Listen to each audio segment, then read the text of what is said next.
I'm looking to remember the importance of life, health, and nature from an accident on September 27th, 2009 that changed my life.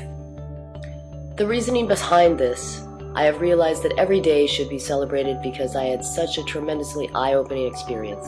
I never want to lose these feelings, thus I would like to create a celebration each 27th, which I would share with my friends, family, and others.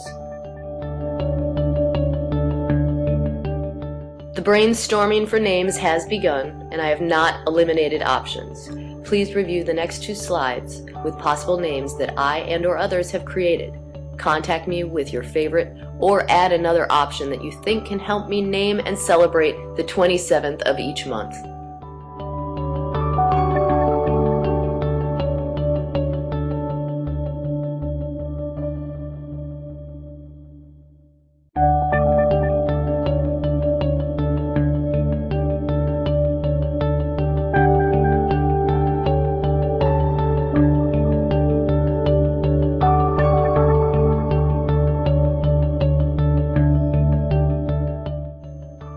Let's find a name for the 27th. Thanks for your help.